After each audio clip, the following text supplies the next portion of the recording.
The Atlanta Braves suffer an ugly defeat to the New York Mets on Wednesday afternoon and drop that series to their division rivals. We'll cover that game and talk about what it could mean going forward in the NL East. And we'll continue our MLB draft coverage looking at the top college bats that the Braves could be targeting with their first 5 picks. All of that on today's episode of Lockdown Braves. So let's get into it. You are Locked On Braves, your daily Atlanta Braves podcast. Part of the Locked On Podcast Network, your team every day.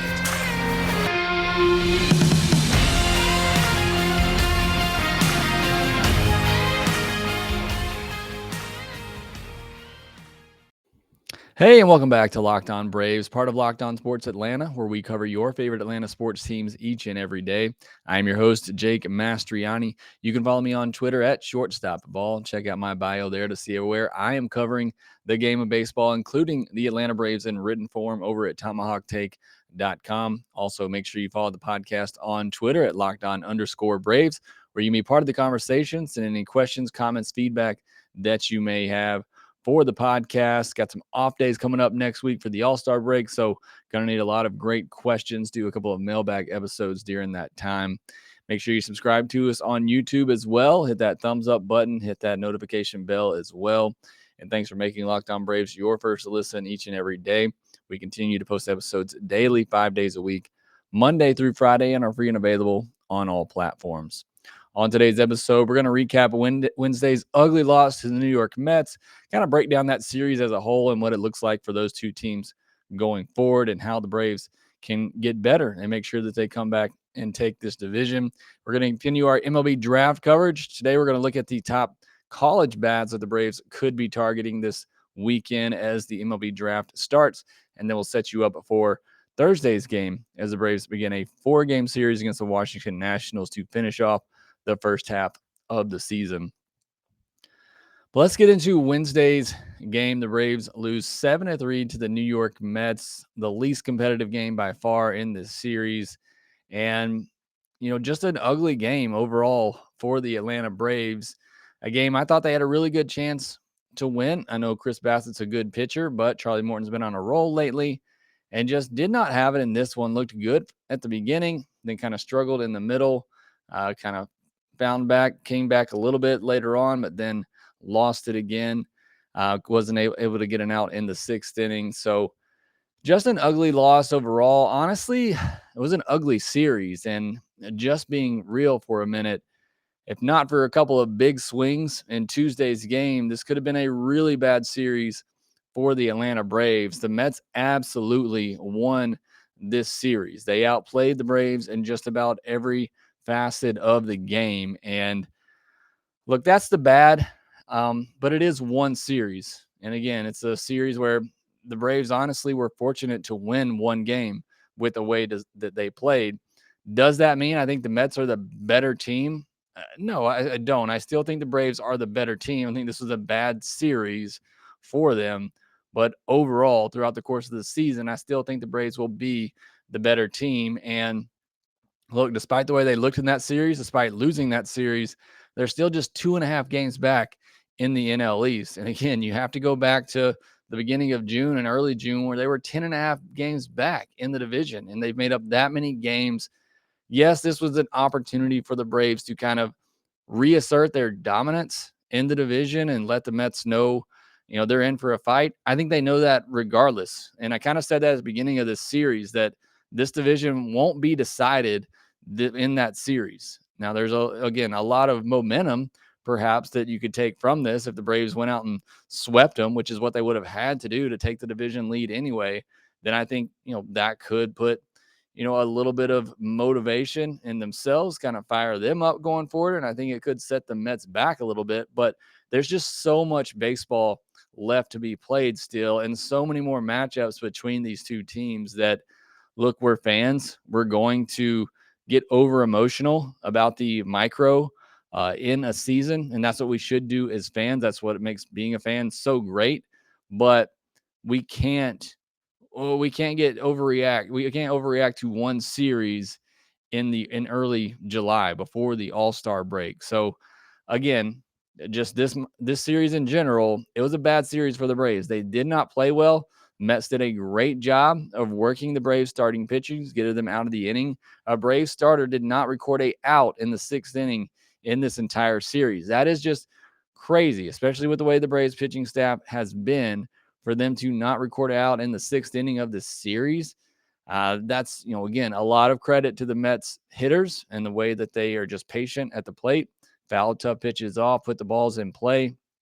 It's an annoying lineup to get through. And honestly, they're missing some key pieces. Didn't have Starling Marte, didn't have Jeff McNeil.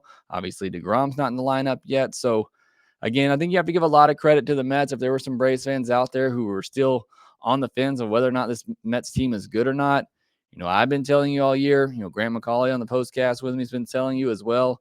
This is a good Mets team. It's not a Mets team that's just going to collapse. This is going to be a battle all season long in the NL East. I still think it's a battle the Braves can win and are good enough to win. But in this particular series, the Mets were the better team, and they certainly played like it. Getting in more to the game on Wednesday and really just what we've seen overall for the past, I think, week plus, and I mentioned it coming into this series, offense is struggling a bit right now, and it was really evident, in this series. Again, a lot of credit to the Mets starters. Max Scherzer was good. Peterson, Bassett, they were all good, but still, the Braves offense just is not clicking right now, and they have now scored 4 runs or less in 9 of their last 12 games. And this is for an offense that since June 1st has been averaging over 5 runs a game. But over their last 12, they've scored 4 or less in 9 of those games. That's not what you expect from this offense, from this lineup. I mean, you look at this starting lineup, and just about everybody has an OPS of 800 or more. This is a dangerous lineup top to bottom.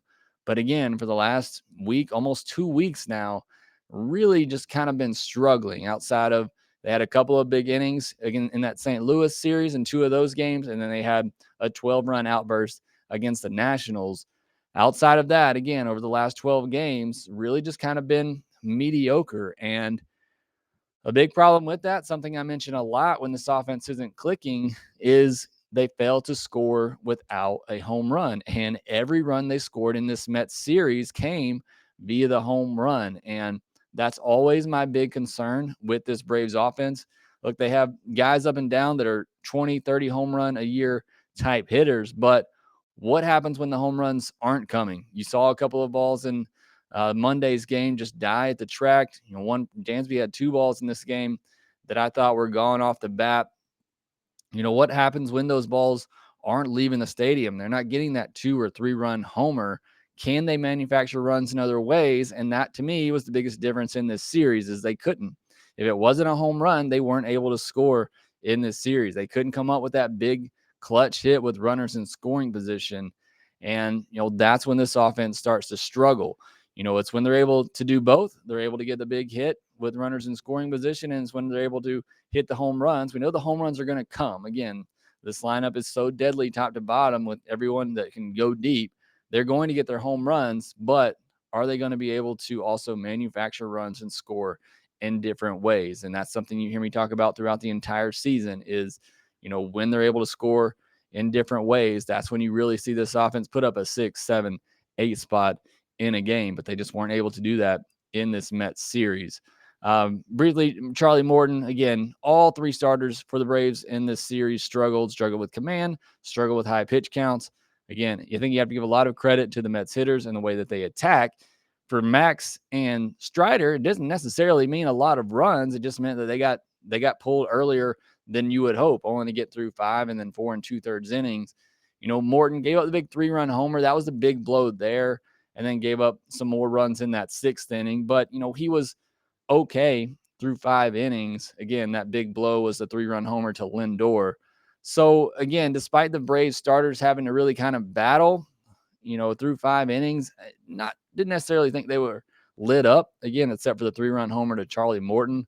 But again, not what you expect from these Braves starters. You expect them to be able to get through at least 6 innings each time they go out. 11 walks from the starters in this series, again, pointing to the fact that the Mets hitters were just patient. Also, the Braves pitchers just struggling with control for whatever reason in this series. Um, so again, just a lot of things that went wrong for the Braves in this series. But as far as Wednesday, I did want to mention a couple of positives. Acuna had some really good at bats. You go back to his last at bat on Tuesday and then carrying over into Wednesday's game. His first three at bats Wednesday were some of the best at bats I've seen from him in a while.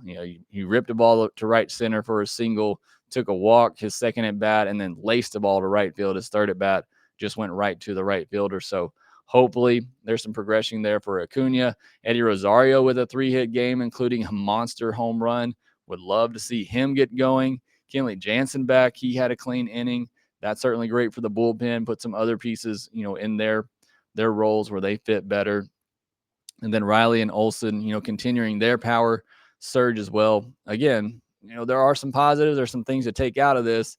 It's just the biggest things for me in this series. And when they play the Mets again, starters have to be more efficient in the strike zone. They can't be nibbling. Make the Mets hitters put the ball in play, and make sure that you're going deep in the game. And for the offense, just finding those big hits, being able to score in a variety of ways. I mean, they hit the home runs in this series, but just weren't able to score enough in different ways to make a difference and win this series, and couldn't come up with that big clutch hit. So again, a rough series, but they'll have 12 more chances against the Mets. So there is still a lot to be told with the rest of this NL East story the rest of the way. And I think it will be a fight. And if you learn anything from this series, know this: the Mets are good, and it's going to be a battle throughout the rest of the season. But the Braves are more than good enough to take them down and win this series. All right, next we're going to shift gears and talk about the MLB Draft and some college hitters who could help the Braves pretty soon, that they could be targeting with their first 5 picks. Whether you're ready to pop the question or you're celebrating a milestone moment, find jewelry as unique as her with the modern convenience of online shopping at BlueNile.com. BlueNile.com is the original online jeweler. Since 1999, they've helped millions of couples create their perfect engagement ring. Blue Nile is committed to ensuring that the highest ethical standards are observed when sourcing diamonds and jewelry. Blue Nile has simple online tools that let you choose the diamond shape, size, and clarity, as well as setting style. Then Blue Nile's bench jewelers will handcraft her perfect engagement ring, making each ring one of a kind. If you're looking for fine jewelry but having trouble choosing, Blue Nile has jewelry experts on hand 24/7, available via phone or chat to help you find a memorable gift at every budget. Make your moment sparkle with jewelry from BlueNile.com, and Locked On Braves listeners get $50 off purchases of $500 or more. This podcast exclusive includes engagement pieces. Just use the code LOCKEDON at checkout. That's code LOCKEDON. Plus, every order is insured, ships free, and arrives in discreet packaging that won't give away what's inside. Shop stress-free and find your forever piece. Go to BlueNile.com today. This weekend, the MLB Draft gets underway starting Sunday. The Braves have 5 picks in the top 100, including picks number 20 and 35 with their recent trade. On Tuesday, we looked at some high school players they could be targeting. On Wednesday, we looked at some college arms they could be targeting. So today, we're going to look at some college bats that the Braves could be targeting with their first 5 picks. Now, full disclosure, I cover college baseball, but I mainly cover the Southeast. So I'm probably going to talk more about the batters that or hitters that I'm familiar with. So anybody on this board that I don't talk about, feel free to comment in the comment section. Let me know which college hitters you think they should be targeting. But I'm going to talk about some of the top ones out there, and then give you some of the ones that I like as well, that I saw when I was covering college baseball this past season. Again, kind of like yesterday, I want to mention some that I think will be off the board by the time the Braves get a chance to pick. Kevin Parada, the catcher out of Georgia Tech, unfortunately, would be cool to get somebody from their own backyard, but I don't think he makes it to the Braves. Brooks Lee, shortstop out of Cal Poly, and Cam Collier, third baseman from the JUCO level. A couple more guys that are possible they could fall to 20, but not likely. It's Gavin Cross, the outfielder from Virginia Tech. Jacob Berry, third baseman, outfielder from LSU. Jace Young, second baseman from Texas Tech. And Daniel Susak, the catcher at Arizona.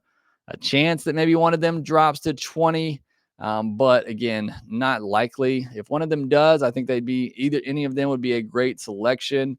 Susak would probably, help refill the catcher prospect position at the minor league level, where the Braves are a little bit depleted now.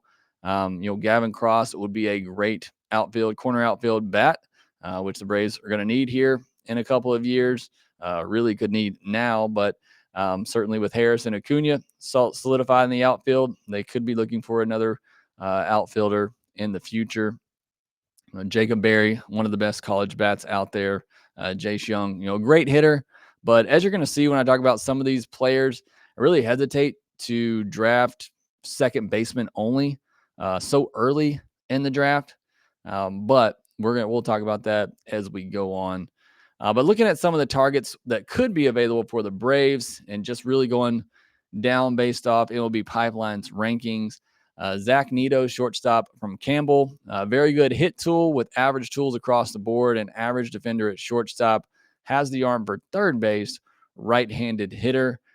Chase DeLauder, outfielder from James Madison, corner outfielder, big power and a big arm as well. Broke his foot in April, could be a middle of the order type of hitter, left-handed hitter as well.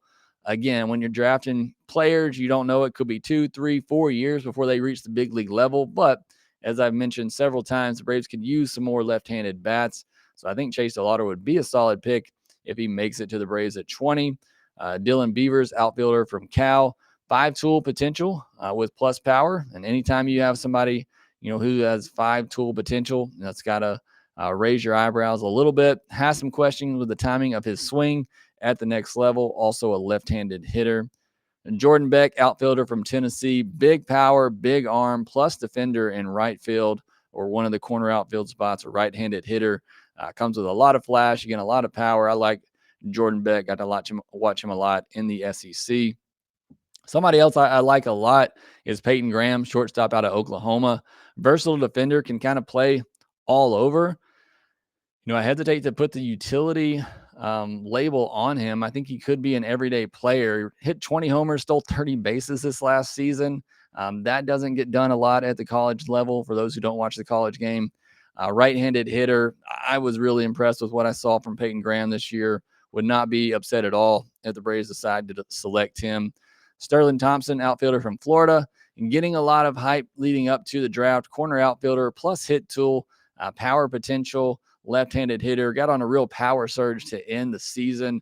Again, he's starting to get a lot of helium here as we get closer to the draft. Caden Wallace, third baseman from Arkansas, likely a right fielder, has a plus arm, has some of the best raw power in the draft. So looking for a corner outfielder, power, that's really what you want. I think Caden Wallace could deliver that. Again, has some experience at third base as well. Drew Gilbert, I really like Drew Gilbert. He plays with a lot of fire and energy, quick, can stay in center field, has a plus arm, great hand-eye coordination. I think he's a guy that could be a 2020 type player, somebody you could potentially put in a leadoff spot as well, left-handed hitter. So I really like Drew Gilbert. I think he'd be a solid pick, probably more so with that 35th pick than the 20th pick. Brock Jones, outfielder from Stanford. This guy was a potential 1-1 pick coming into the year. Kind of struggled out of the gate, raised some questions about his swing and how it adjusts to the big league level. But again, this is somebody with 5-tool potential across the board. He's somebody that the Braves wanted to take him at 20. I would not be mad at that at all. He's probably one of my favorite picks at 20 from these list of college bats we're going to be talking about. So I really like Brock Jones. Again, left-handed hitter, big power, great speed. Again, just really good above average tools across the board. Jacob Melton, outfielder from Oregon State, average hit tools, plus runner and arm, left-handed hitter. Logan Tanner, catcher out of Mississippi State, best arm of any catcher in this draft, a potential 20 home run bat. You're looking at a guy who's a great leader as well, led Mississippi State to a College World Series title in 2021. I really like Logan Tanner. If you can get him at the back half, with one of those picks in the top, later part of the top 100, again, to try to kind of restock the catcher position in the system. I really do like Logan Tanner a lot. I think he's somebody might be just a backup catcher when he gets to the big league level. But again, a great arm, good defender, calls a good game behind the plate. And again, I think if you were playing, or taking the majority of starts at catcher, I think you could hit 20 home runs in a year. I don't think he'll hit more than 240, 250, but I think you can take that out of your catcher position. So I do really like Logan Tanner, again, with one of those later picks. Spencer Jones, outfielder from Vandy, average to above average tools across the board. Didn't play a lot in college until this year because of injuries, but could be a steal if you get him at 20, 35. Probably not at 20, but more likely 35 or one of the later picks. Corner outfielder or first base, left-handed hitter. So really good hitter in Spencer Jones. Judd Fabian, outfielder from Florida. This is another guy. He was supposed to be a 1-1 pick in last year's draft, or at least top 5, but his strikeout numbers are really scary at the college level. But this is the guy, if the hit tool ever comes around, he has all the other tools. All the other tools are plus. He is probably the best defensive player in this draft, especially in the outfield. Has a great arm, can hit for power. We're talking a 20, 30 home run hitter, but the strikeouts. And, you're already striking out a lot at the college level. Usually doesn't bode well for how that translates at the professional level. But Judd Fabian's a guy, again, if you can take, in the 50s, 60th overall pick, he's somebody that could potentially be a 5-tool player and could really be a steal. So somebody to keep an eye on. Cade Doughty, second baseman for LSU, average tools across the board, kind of got overshadowed a little bit because of Jacob Berry, but I thought he was one of the best hitters in the SEC. Really quick hands, great bat-to-ball skills, right-handed hitter. Again, don't necessarily love taking second baseman, especially the Braves have Ozzie Albies locked up for quite a while, but really like Cade Doughty here. Tanner Scoble, shortstop at Virginia Tech, solid hit tool, not much power yet, utility-type player. Plays above his attributes. And I play a lot of MLB The Show, and you hear people say that all the time. You have your set attributes in MLB The Show, but there's just some players that play above that. I feel like that's the case here with Tanner. He's doesn't have the most athletic looking frame, but I just think he's one of those players. He knows how to get it done. And I like those types of guys. Again, could be a utility bench bat. And maybe you don't want to take that with one of your top 100 picks, but really do like him. Next 3 guys I'm really high on that I think could be really solid picks, again, at the back half of the top 100. Dominic Keegan, first baseman, DH from Vandy, big power, can hit for average, can play catcher, first base, and left field, but probably settles into a DH role as a right-handed hitter. I really like Dominic Keegan's bat. Same for Ivan Melendez out of Texas. I think he's definitely a DH at the next level. This is where it becomes really interesting for the Braves and all National League teams where, the DH is a thing now and you can draft for that. And I think Ivan Melendez fits that role. Not somebody, the only reason he's so far down on this list, again, a Golden Spikes Awards winner this past year, only reason he's so far down is the fact that he pretty much is a DH only player. So again, that, is obviously something that National League teams will covet now. And I think Ivan Melendez would be a great pick, with that 97th overall pick. And then Robert Moore, second baseman from Arkansas, Dustin Pedroia type mold. I just personally love Robert Moore. He had a down year in 2022. Otherwise, he probably would have been a first round pick, but had 16 home runs and a 942 OPS in 2021. He's a great defender at second base. I'm talking Gold Glove potential at second base. So really like Robert Moore as well. But those are some of the college bats that, I think the Braves could be targeting. And I mentioned some of the ones that I like the most. I'll do a follow-up article on tomahawktake.com talking about the bats that I think they should be looking at. But let me know in the comments if there's any other college bats that you like that you would like to see the Braves be looking at or take in the upcoming draft. Tomorrow, we will look at the mock drafts, the latest mock drafts, and see who they have the Braves taking and just kind of wrap up our coverage before the draft begins on Sunday. All right, but next we're going to take a look at Thursday's game as the Braves begin a 4-game series in Washington against the Nationals, looking to end the first half of the season on a high note. BetOnline.net is your number one source for all your betting needs and sports info. Find all the latest sports developments, league reviews, and news, including Major League Baseball. BetOnline is your continued source for all your sport wagering information. That includes live betting, esports, and scores. And BetOnline.net remains the best spot for all your sports scores, podcasts, and news this season. BetOnline.net is the fastest and easiest way to check in on all your favorite sports and events, including MMA, boxing, and golf. Head to the website today or use your mobile device to learn more about the trends in action. Bet online, where the game starts. Starting on Thursday will be Kyle Wright going up against old friend Anibal Sanchez. Sanchez making his 2022 debut. Did not pitch at all last year. Pitched 15 and 2/3 innings at the minor league level this year. Had a 4.02 ERA, 1.34 WHIP, 15 strikeouts, and 8 walks. Nationals surely trying to showcase him, see what kind of value he has, and perhaps flip him before the trade deadline. So Braves need to get after him. I'm sure he won't be long in this game, making his debut of the 2022 season, but he is a veteran pitcher.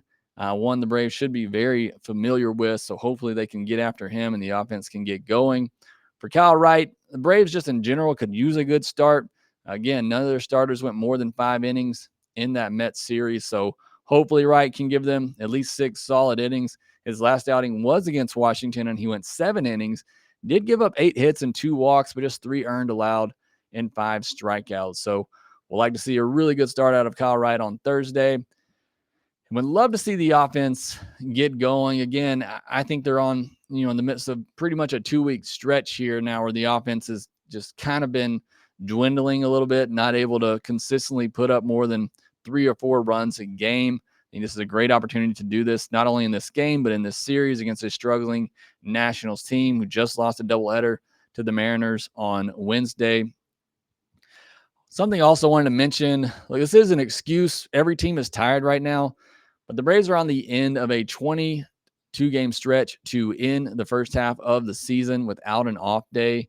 You got to be thinking those players are ready to get to that all-star break. I don't know that that has anything to do with the sluggish offense lately, but something, I think worth considering.